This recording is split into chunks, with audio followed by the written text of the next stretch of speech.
Welcome to the Haddonfield Horrors podcast, where we review horror movies and horror movie franchises. I'm your host, Mark. And I'm Kennedy. And today we're ranking the movies from the Halloween franchises, the ones that we reviewed so far. But before we do that, Kennedy, can you explain the ranking rules? In this episode, we will be giving our personal rankings for the Halloween movies we have reviewed so far. After giving our ranking, we will discuss and explain the movies in our top spot and our bottom spot. Again, these are our personal biased opinion. You want to go first? Yeah, sure. Where do we start? From last to first or from first to last?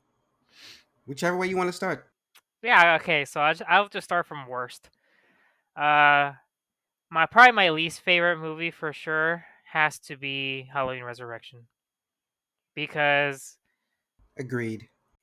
it's I mean, not only is it a bad movie, not only does it treat Michael with that whole Busta Rhymes kind of stuff going on there. We mentioned our displeasure of that, of treating Michael like a bitch on the podcast.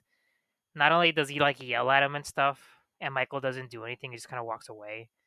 And then getting like karate chopped by Busta Rhymes is just so off-putting. But on top of that, I mean, I'm sure that maybe like some 5-year-old kid watching the movie probably has a good time with that, but like the average Halloween viewer probably doesn't. And the next part I was gonna say, it's just like after he kills Laurie, it's like what does Michael do after he finishes off his family?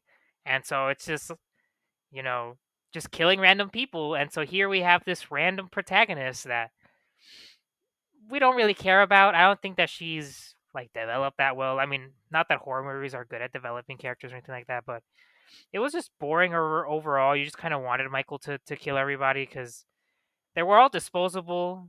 And again, the main protagonist, she didn't have any connection to Michael, so it's just like a Saturday morning episode of Michael just killing a bunch of random people who decided to go to his house. So that's how it felt for me. So it's a movie that I haven't that compared to the rest of the movies, I haven't seen as many times, and with good reason because it's just not a movie that I even enjoy watching. Not even to like have it on in the atmosphere while I'm doing other stuff. My bottom spot is also Halloween Resurrection. It's killing Laurie in the beginning with that bad wig was horrible, and the first 20 minutes with Laurie feels a completely different movie from the rest of it when you have all the Busta Rhymes and Big Brother style haunted mansion shit going on. And then it had Yeah, that weird kid who was watching the webcam.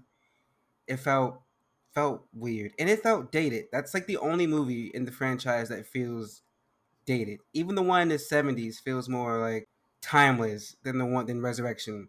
It feels so yeah. 2001. The Pulp Fiction costumes and the hidden cameras and referencing the surreal life. Like what the fuck? Yeah, so that has my bottom spot. Resurrection. Yeah, I agree. You get no arguments from me. Then above that for me is Curse of Michael, and then above that is Revenge of Michael, and then above that is Season of the Witch, and then my fourth spot going up to good is Halloween 2018, and then what do you have? Yeah, I think for me, part six, it was hard to differentiate between part six and part five as to which we're gonna go next. Um, they're both movies that I don't like watching at all. But I put part five as the next worst one after Resurrection because I absolutely hate what they did to um, Rachel. I hate what they did with Jamie. I think they went a little too over the top for me with Dr. Loomis. Like this was peak crazy Dr. Loomis. Jamie for she acted so well in part four, and to just have her mute for most of the movie, I think was a really dumb decision. And then Rachel, one of the best parts from Halloween 4, I think she was someone that we could really get behind after Laurie, after, she wasn't coming back. And just to kind of kill her off and replace her with Tina, of all people, I thought was really dumb. It really just is like like trolling the fans because part four we were coming off of part four, it was so good, and then part five was just horrible. Um, so that would be my second worst one, and then part six after that. Watching it this time around for the podcast, I think I enjoyed it a little bit better than I did like previous times. There's still a lot of stupid things about that movie, like like like we don't understand if Michael like banged Jamie, which is super weird. Um, but at least Michael, the character, feels a little bit more threatening. Paul Rudd is in this movie, so it's kind of fun watching Paul Rudd in this movie, even though he's a little kind of creepy at the beginning, but then he kind of gets cooler. Um, and yeah, I think overall it's all about Michael, and I think they kind of brought it back to where Michael was at least a little bit more menacing. I think he looked a little bit taller and menacing than previous versions. I think the actor they got was a little bit bigger. I don't know, but he did look a little bit more menacing. So, um, yeah, that'd be my next one after that. These are two movies, by the way, 5 and 6 movies that, like most Halloween fans, I do not watch that often at all. Really, it's either for a marathon or for the podcast. So, uh, they're bad in their own way, but I think I'd rather see part six than part five. So far,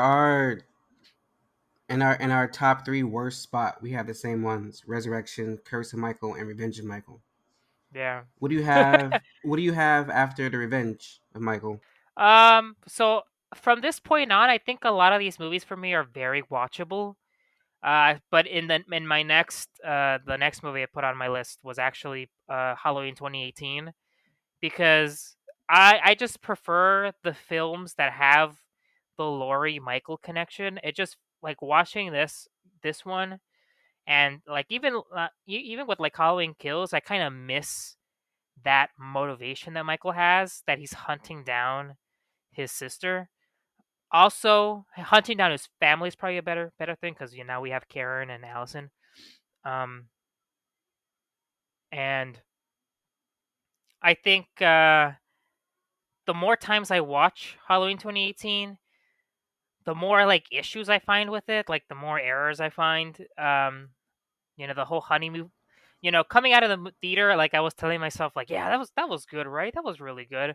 Uh, but like the more times I watch it, it's one of those movies for me at least, and I'm sure that for a lot of people, like the more we watch it, the more issues we find with it, plot wise. Um, so yeah,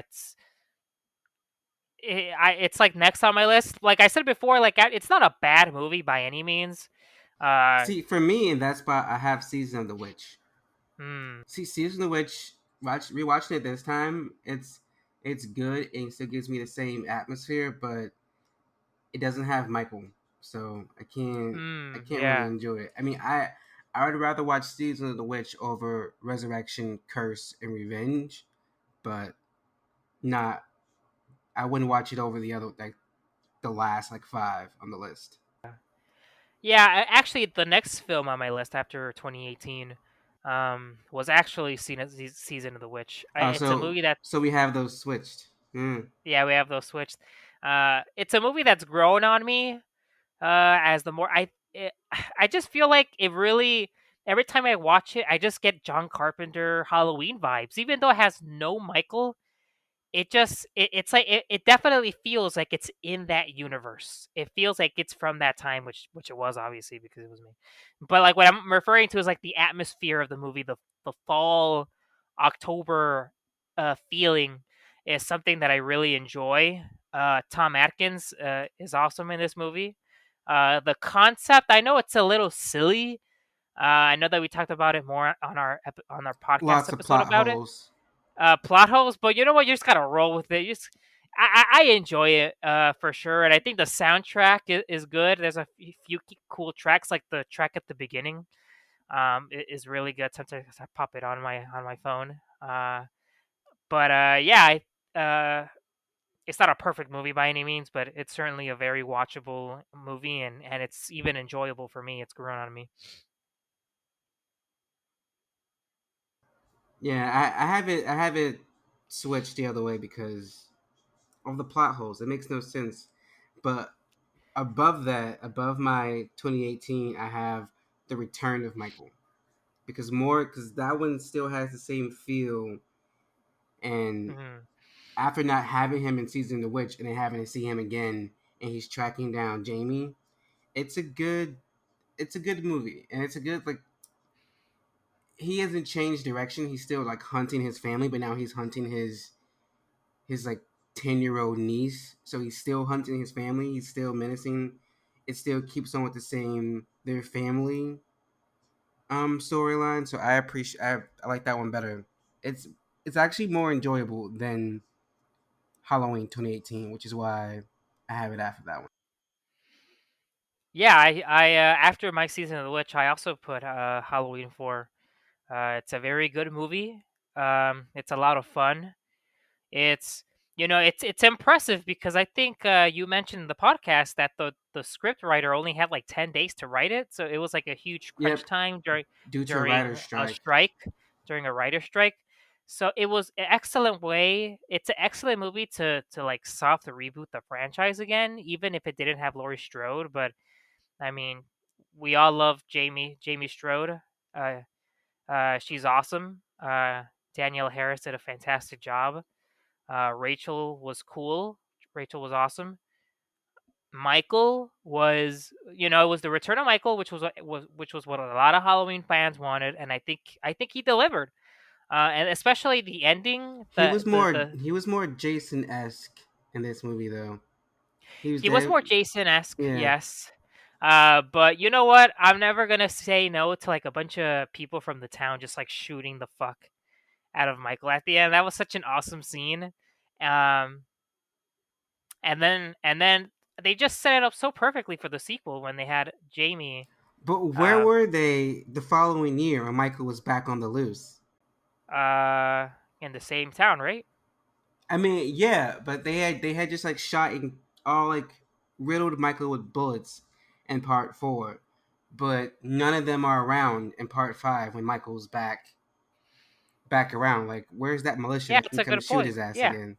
yeah, Which is why yeah, and that's why part five ranks so low on my list because they did so well with part four. They had so many different directions that they could have gone with, and they just went with like probably the worst option. Like, yeah, you know what? You guys like Jamie?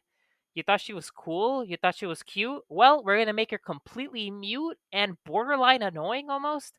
Uh Dr. Loomis, we're gonna make him like super crazy. it's bad Uh because like with part four they set up so much good stuff and then dropped most of it, including Rachel in part five, which is why five is low on my list. But yeah, that's they why four is so high. the Rachel's death is probably what hurts me the most. But also, well, part four and the part four and part five Michael masks aren't They're horrible. necessarily that nice, but I do think I might have said earlier in like a previous podcast episode that I like the part five mask after part four, but I actually like the part four one a little better now. I've changed my opinion on that than the part five because it just looks way too much like the actor.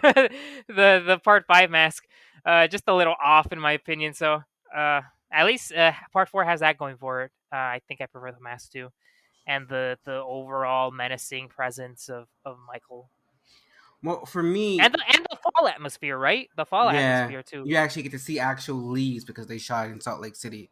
Yeah. So, but for me, part four is in my top three, and I'll explain because in my number one spot, like, well, my top three, starting with three, is Return of Michael, and then two is H2O because H2O is a good follow up. H2O,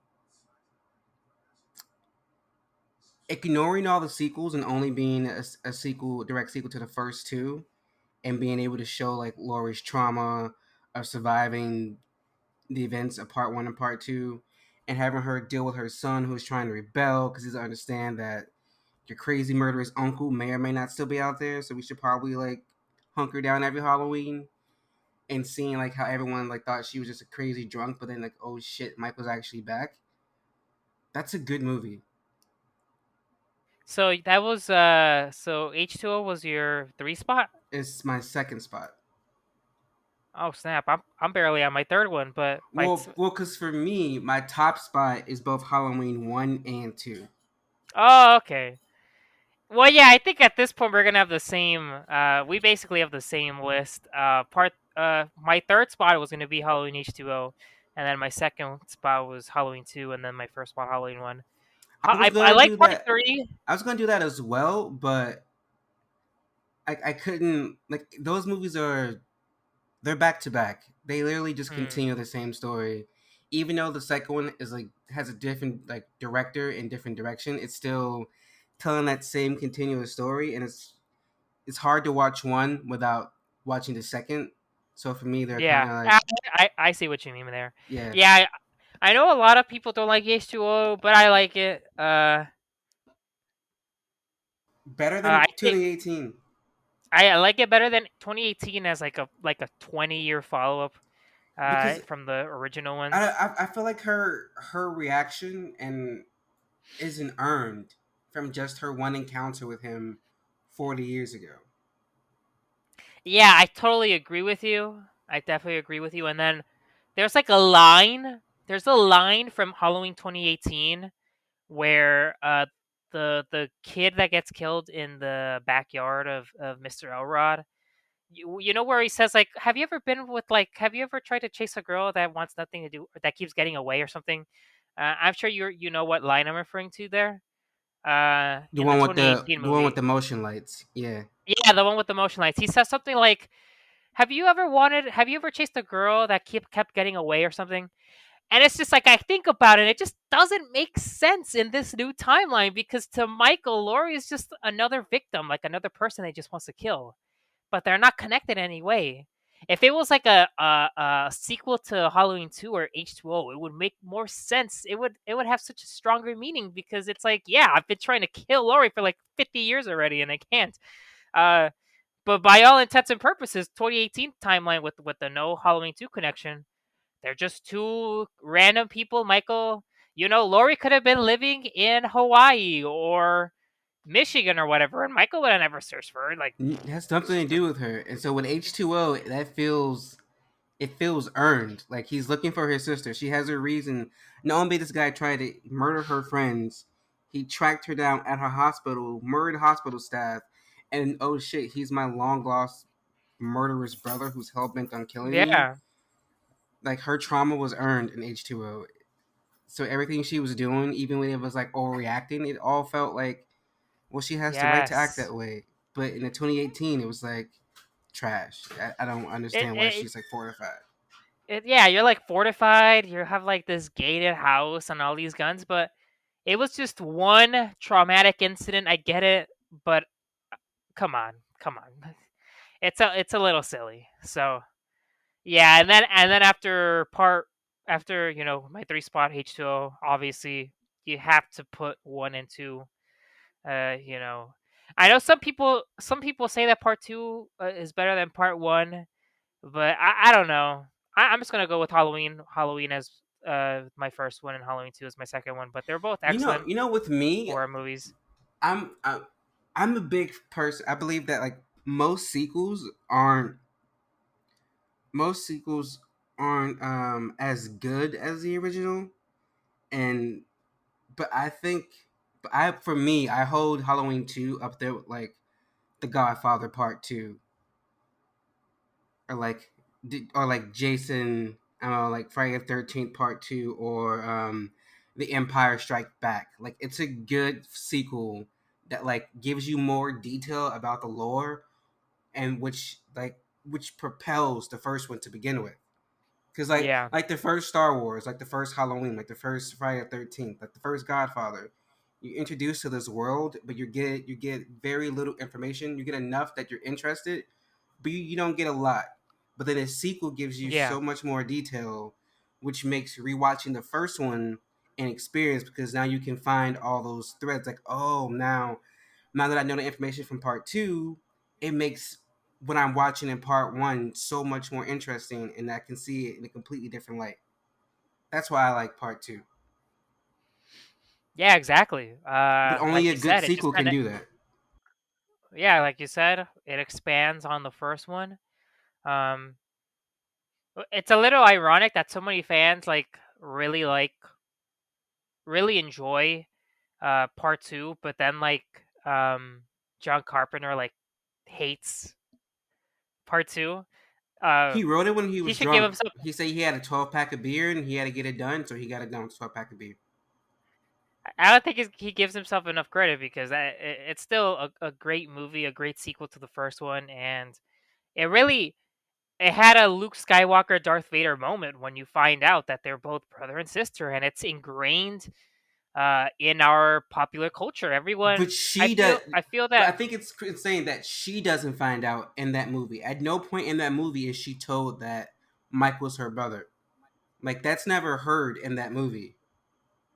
Well, but she like has a dream. She has like a dream, but who? But to her, that could have been anything. That doesn't confirm. She could. I just. I like it. I think I think it's safe to assume that She from that she dream was that's putting like two and two together, implying. but you never really see her full on reaction because she's too busy recovering from physical and mental trauma. But she's not like she's never like explicitly said like, "Oh yeah, Michael Myers is your brother," Well, but which I feel I'm sure like that she I feel sure like that she remembers because at the end she says her name and like no one ever says his name around her at any point either. But she says Michael at yeah, the end, but so yeah, I like how she figures it out on her own and no one told yeah, her. Like due to the yeah, trauma of surviving him, she's slowly starting to like remember repressed memories, yeah, which also like leads to why H2O was better.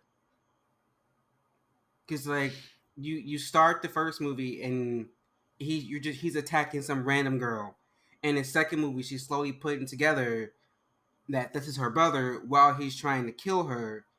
So for all that, like as we're watching this crazy roller coaster unfold, like Laurie is going through this shit in real time, and it's like her traumas yeah, earned for H2O. That's why they're like the perfect yeah. trilogy of Halloween 1, Halloween 2, H2O. Yeah, that's the best trilogy right there. And we don't mention Halloween's Resurrection. That's not Oh part of no, the canon. I That's can't not do part of the that. canon. It's horrible. It's trash. But yeah, that's my ranking. So from going from good to bad, I have Halloween and Halloween 2, and then H2O, and then Return of Michael, and then descending is Halloween 2018, Season of the Witch, Revenge of Michael, Curse of Michael, and then the bottom last is Resurrection, because Resurrection is the absolute pits. Yeah, I agree. My favorite top three: Halloween 1, 2, H2O. That's my favorite. To me, that's my head canon, the best canon that there is. That is the The Laurie Halloween Strode, franchise. the Laurie Strode trilogy. I'll call it that, the Laurie Strode trilogy. Uh, Resurrection doesn't exist in that timeline. Followed by Part 4, which was a great soft reboot for the franchise, and then Halloween 3. It was anthology film, and I would have loved. Unfortunately, it wasn't received that well, but recently it's gotten much more praise, and I think it's deservedly so. Followed by Halloween 2018, which is a perfectly watchable movie. It's just it's just only a sequel to Part 1, and that kind of hurts it for me a bit because I don't feel that connection anymore. But it's overall still a watchable movie. Followed by Part 6, Part 5, and Resurrection. And those last three films are just movies that I'll rarely ever watch because they're just bad and really hard to find any really enjoyable uh, qualities from those movies. Now, I know I didn't say this beforehand. I just came up with this when we first started, but I kind of want to rank all the final girls of the Halloween series that we Oh, reviewed so far. So we that's a have really interesting. we have Yeah. Tina, who was the main. Well, she was the main teenage adult female focus in the Revenge of Michael, and then we Yeah. have Laurie, the star of the franchise. Then we have Jamie, and then we have Rachel, the star of the Return of Michael, and then we have Sarah from Resurrection. So we have five. Who are your? Let's rank them from good to bad. Good to bad. Well, there's a few. Isn't part 6 Kate Strode?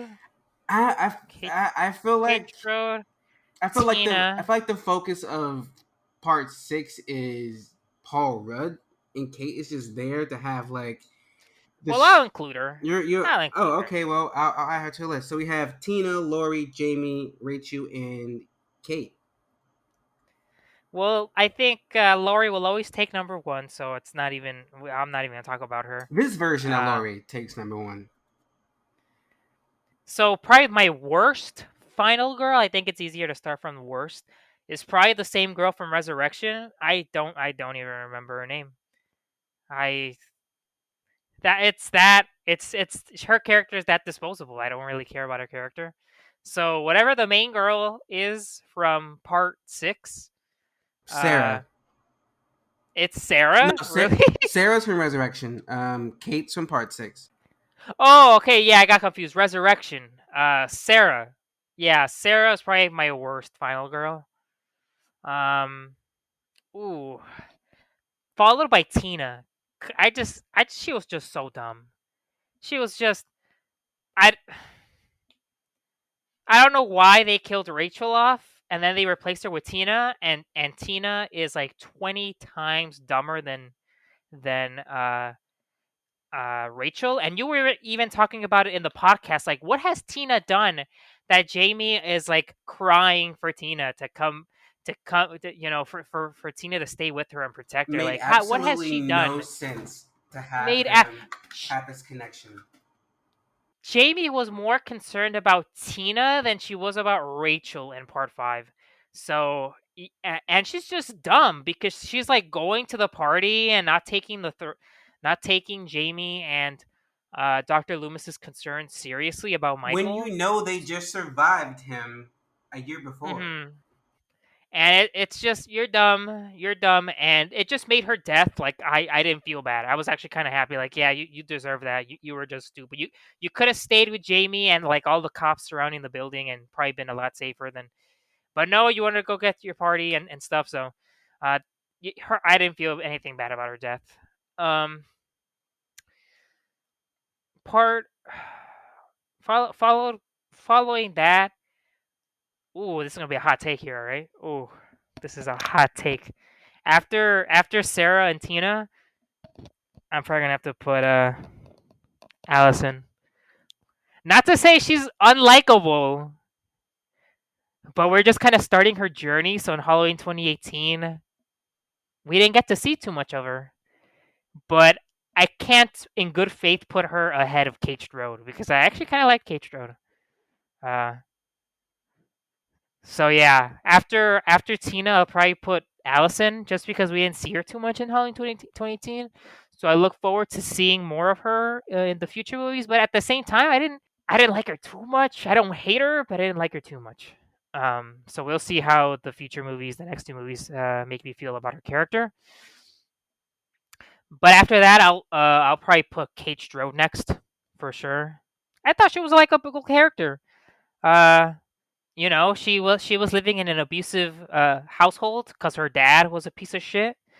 You know, we see in the movie that he slaps the crap out of her. But she's trying to she's trying to push forward with her career. She's studying in school while being a mother too. So that's can't hate on that. I think she was likable. And then after that, I mean, part 3 doesn't really have any sort of final girl. It's really Tom Atkins. If we're talking about Tom Atkins himself, he does have like a love interest in that movie. I don't even know if it's worth counting her because she's in it so sparingly, not that much. Even though she is kind of an important character because she's like the daughter of. Oh, I wasn't counting her because she's All not. right, okay, Yeah, she's just there. yeah, okay, no, okay, okay, good. And then after that, it's probably just Lori from part 3, Lori from part 2, and then Lori from part 1. Really. For me, it's little different because you mentioned Allison and Kate, who I completely just like left off the list. So From worst to best. Worst, Kate, Oh, you put Kate as the worst? because I don't remember her. She's in a movie where Paul Rudd is acting completely creepy and deranged, so all my attention goes to him. Then there's the weird ass kid of hers. Then she has the abusive parents, and then you have Loomis who looks sick, so that's distracting. And then you have all this weird cult shit going on, the creepy old Mm-hmm. lady next door. There's so many other things to focus on that she doesn't hold the attention of the movie. Like if that was Jamie Lee Curtis, that was Laurie Strode, with all that going on, I would have still been focused on. So what does this have to do with Jamie? At no point did I think that Kate needed to be there. Like if they killed off Kate, the ending could have still been the same with Tommy still trying to save Danny and Jamie's baby. Like Mm. Kate wasn't required for the story to be told. I still liked Kate. And then And after Kate, it's Sarah because but of no fault of her own, she was just in a horrible movie. I mean, she could have done more. I feel like any other movie should have been fine. Would have been actually no, I did that wrong. Not Sarah. It's Tina. After Kate, it's Tina. Tina was just screeching was annoying. Her connection to Jamie was not non-existent. They just like threw her as being the lead teenage adult woman in the movie, and just did not. She didn't need to be there. I had no connection to Tina, and I felt like they were yeah, trying to force me to have one, and I'm like, no, I don't have one. yeah, And then it's Rachel because she was in a bad movie. She didn't really get a chance to like shine. The writing's bad, the direction's bad, the story was bad. Like that actress is actually really good. I've seen her in other mm-hmm. stuff, but Who? the actress who plays Sarah in Resurrection, it's just see I've seen her in other stuff, and I know that she's a good actress. She was given a shitty script, and So that's biased your opinion, huh? Huh. she worked with what he had. I mean, even the best actor or actress can't work well with a horrible script and a horrible director. Sure. And then Right. after Sarah, it's Allison. She's not as bad as my bottom three, but I don't like you said, I don't really know. We didn't get enough of her. Yeah, I didn't see her too I much. just need No. to. I feel like when we re-rank everything after we see Halloween Kills, then Yeah, of course. Yeah. maybe I'll like her more. And after her, because now I'm in my top three spots, I'd have to go with for number three. It's Rachel. Oh yeah. Oh I'm my God! I think I completely forgot Rachel off my list. no, you mentioned. I know. I think you did. Yeah, I mean, if I were to rank Rachel, it would go. I mean, it would go definitely before Laurie. I think she's the next best final girl that we've had after Laurie Strode. So, uh, yeah, and I'm sure you could probably talk more about her, but yeah, I'll put her behind Laurie and then. Yeah, from my yeah, she's my third spot. Like I like Rachel. I feel like she connected. I liked her right when I met her. Like seeing her communicate with Jamie and That sort of adoptive like that close. They had a close like sisterly sister. bond. Like Yeah, and seeing her like take care of Jamie, willing to risk her life for Jamie. Like she was a good character who had like a shitty end in part five. Like she was amazing in part four, just to be like yeah. unceremoniously killed in part five, which was fucking horrible. Uh, but yeah, I like Rachel. I feel like I would have liked to see more of Rachel. And then for me, for part, and then my second spot, it's Jamie. Now, when I was thinking about the ranking, I was thinking like overall, like I was thinking about not individual, but like part five, part four, part five, and part six, Jamie all together. Hmm. And I was thinking like Jamie still gets the top spot. Like the way she ends up in part six, I mean, she's not in the movie long enough to ruin the character. So True. part 4 and part 5, even with her being mute in part 5, she still was the main star of the movie, still had control, and Danielle Harris killed it. Like, she was a good final girl for the fourth and fifth entry, who in the sixth movie they recast and killed her off unceremoniously. And then the top spot is Laurie Strode from part 1, part 2, Easily. H2O, Resurrection, 2018. Because no matter what the script does to Laurie, Jamie Lee Curtis always gives the best performance. Even when the script is Yeah. kind of like, why is Laurie in a situation? Jamie Lee Curtis always kills it. Laurie Strode always commands the screen, because, like everyone says, that first 20 minutes of Resurrection feels different from the rest of the movie, because in those first 20 minutes, it's Laurie and Michael's movie together.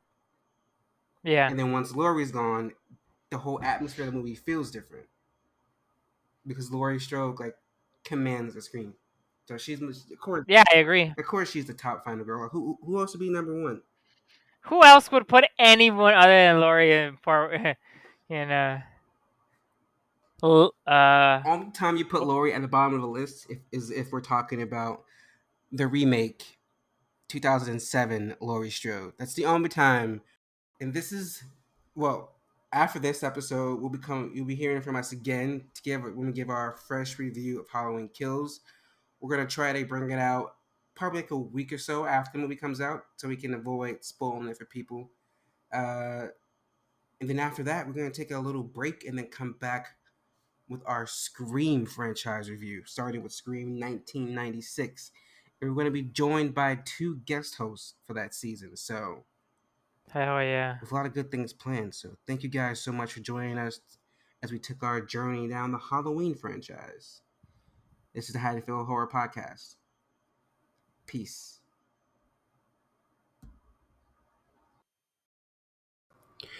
The Haddonfield Horrors Podcast is a Letters to Media production.